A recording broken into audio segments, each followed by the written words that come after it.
ప్రజాపాలన దినోత్సవం సందర్భంగా జాతీయ జెండాను ఆవిష్కరించిన ఎమ్మెల్యే వాకిట్ శ్రీహరి. తెలంగాణ రాష్ట్ర విమోచన దినోత్సవం సెప్టెంబర్ 17వ తేదీని రాష్ట్ర ప్రభుత్వం ప్రజాపాలన దినోత్సవంగా ప్రకటించడంతో ప్రజాపాలన దినోత్సవం సందర్భంగా నారాయణపేట జిల్లా మక్తల్ పట్టణంలోని ఎమ్మెల్యే క్యాంపు కార్యాలయంలో మక్తల్ ఎమ్మెల్యే వాకిట్ శ్రీహరి జాతీయ జెండా ఆవిష్కరించారు.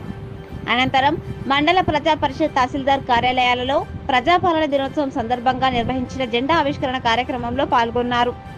ఈ సందర్భంగా ఎమ్మెల్యే వాకిటి శ్రీహరి మాట్లాడుతూ ఎంతో మంది తెలంగాణ సాయుధ పోరాట వీరుల త్యాగఫలంగానే తెలంగాణ ప్రజలకు నిజాం నిరంకుశ పాలన నుండి ప్రజలకు విముక్తి లభించిందని, రజాకార్ల ఆగడాలను అరాచకాలకు ఎంతో మంది తెలంగాణ సాయుధ పోరాటంలో ప్రాణాలు అర్పించి మనకు విముక్తి కల్పించారని, ఈ దినాన్ని వారి త్యాగాలను ప్రతి తెలంగాణ పౌరుడు స్మరించుకుని తెలంగాణ కోసం వారు చేసిన త్యాగాల గురించి 17 సెప్టెంబర్ అంటే తెలంగాణ వీరగాథ, ఈ చరిత్రను రాబోయే తరాలకు ప్రజలకు తెలియజెప్పాలని ఆయన అన్నారు.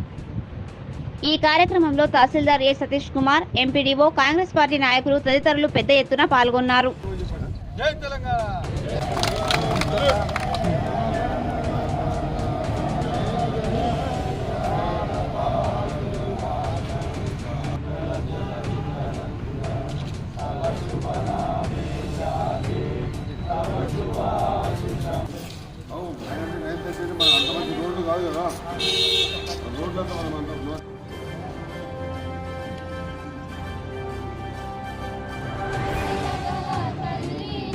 ప్రభుత్వం తీసుకున్న నిర్ణయం ప్రకారంగా ప్రతి ఆఫీసుల ముందు ఖచ్చితంగా తెలంగాణ విమోచన దినాన్ని, ఆవిర్భావ దినాన్ని, తెలంగాణ ప్రజల దినాన్ని జరుపుకోవాలి.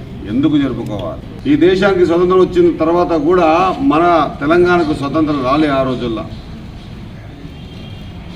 నిజాం నిరంకుశ పరిపాలనలో ఏదైతే ఖాసిం రజ్వీ గారి ఆకృత్యాలు ఎవరిని బతకనివ్వలే, ఎవ్వరు ఏమనలే. ఆయన 2000 సైన్యం ఆయన పోతా ఉంటే మనుషులతో కనిపిస్తే నిర్దాక్షిణ్యంగా కాలిస్తే చట్టాలు లేవు, అడిగేవాడు లేడు. ఈరోజు నిజాం పరిపాలిస్తున్న ఈ ప్రాంతాన్ని ఏమి చెప్పే పరిస్థితి లేదు. గోల్కొండ కోట కింద గోరి కర్తం లేదని చెప్పేసి ఎదురు తిరిగిన ఆనాటి సాయుధ పోరాట వీరుల పాదాలను కడిగి తాగినా మనకు తక్కువనే అన్నమాట మరొకసారి గుర్తు చేస్తామన్నా. ఆ రోజు వాళ్ళు చూపించిన ధైర్య సాహసాలే, వాళ్ళ త్యాగాలే ఈరోజు మనం తెలంగాణ గడ్డ మీద మనం మాట్లాడుతున్నాం, నిలబడగలుగుతున్నాం. మనం ఈ తెలంగాణ ఇంత స్వేచ్ఛ వాయువులు పీల్చగలుగుతున్నాం అన్నమాట. 11 దగ్గర 15 ఆగస్టు నుంచి 17 సెప్టెంబర్ వరకు దాదాపుగా సంవత్సరం పొడవునా మన తెలంగాణ గడ్డ మీద, మన హైదరాబాద్ మీద రకరకాల ఆకృత్యాలు జరిగినాయి. ఎంతమంది మా మహిళా తల్లులు, మా అన్నలు, తమ్ముళ్ళందరినీ కూడా చంపడం, చెరచడం, వాళ్ళ ఇష్టానుసారంగా ఈ ప్రాంతంలో సంస్కృతిని కూడా ఏ దాన్ని కూడా మిగిలబెట్టకుండా చేసిపోవాలనే ఆలోచన విధానంతో ఎప్పుడైతే ఆర్య సమాజ్ కానీ లేకపోతే ఎప్పుడైతే సాయుధ పోరాటం కానీ బయటకు వచ్చిందో, ఖచ్చితంగా మన తర్వాతి తరానికి చెప్పాల్సిన అవసరం ఉంది. ఇది ఎప్పుడు కూడా దాపెట్టకూడదు. ఈ దాపెట్టడం వల్ల నష్టం జరుగుతాం. మన పిల్లలు కూడా ఈ నిజాన్ని తెలుసుకోవాల్సిన అవసరం ఉంది.